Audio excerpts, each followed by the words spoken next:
في القلب مشاعر أخفيها قد أشرقت الشمس عليها عن خطط لم أعبأ فيها ستكون بأيامي فرقا فحياتي قبل الحلقات تيه بضياع بشتاتي من دون نعيم الآيات نرتاد لنحفظها الحلقا في القلب مشاعر. Bismillahirrahmanirrahim.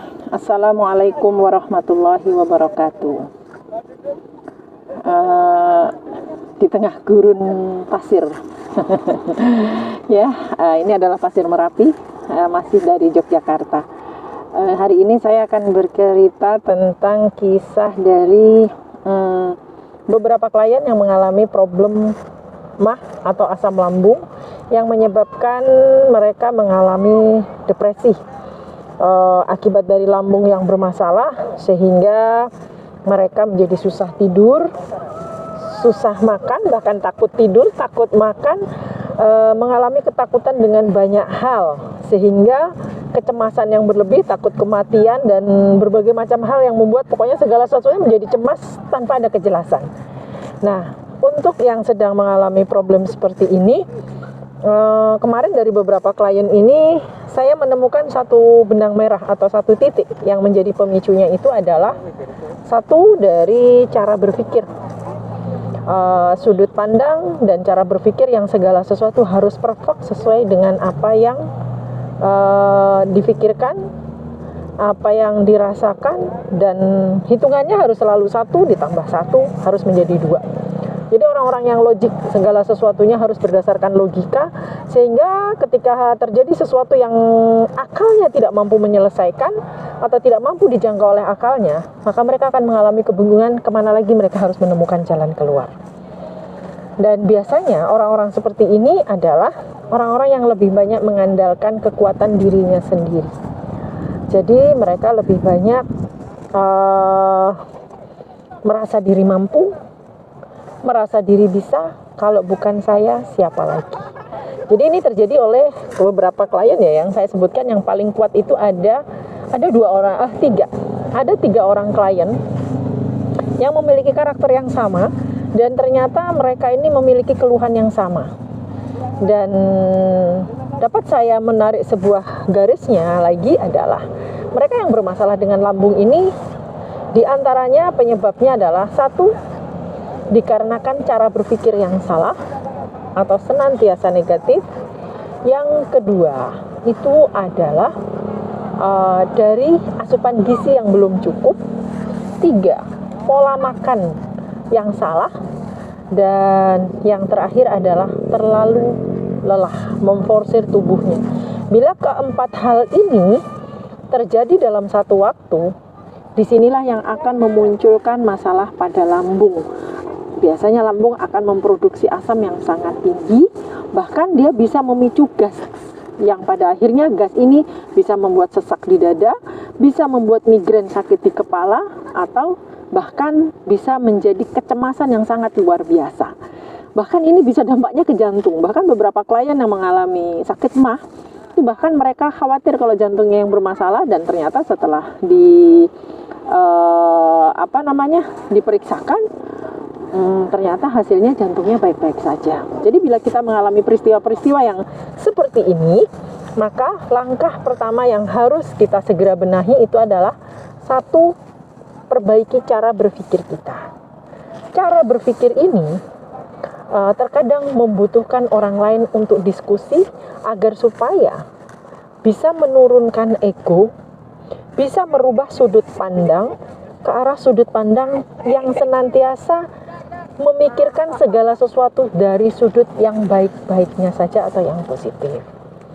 Terus kemudian yang kedua itu adalah menjaga pola makan yang sehat dan teratur sesuai dengan kebutuhan.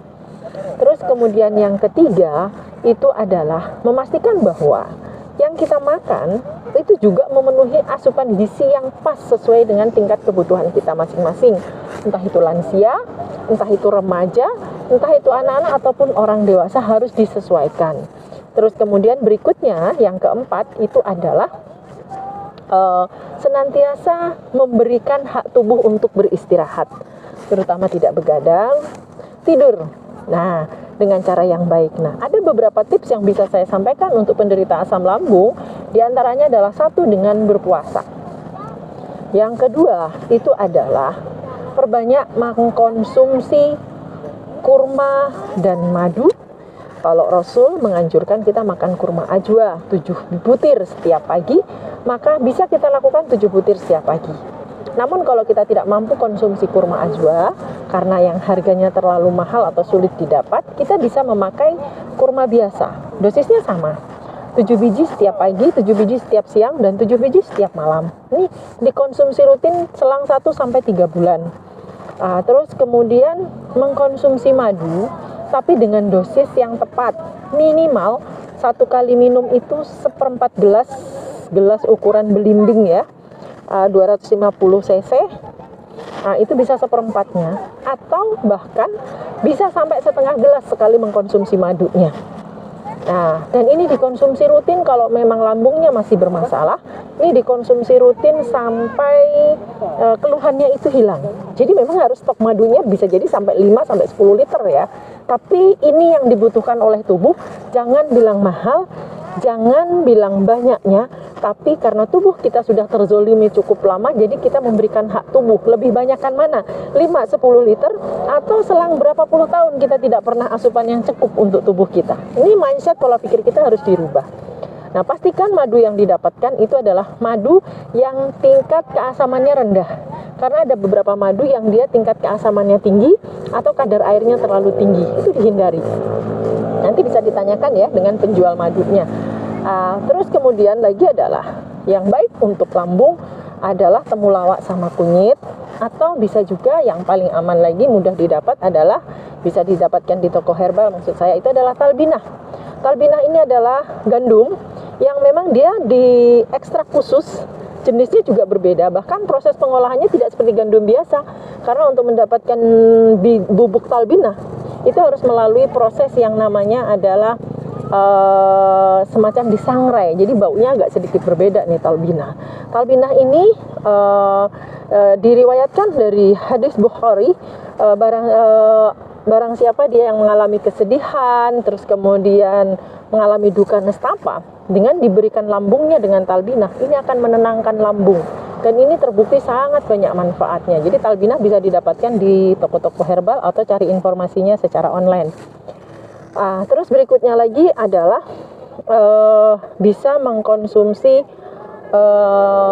gamat ya, tripang laut dari timun laut.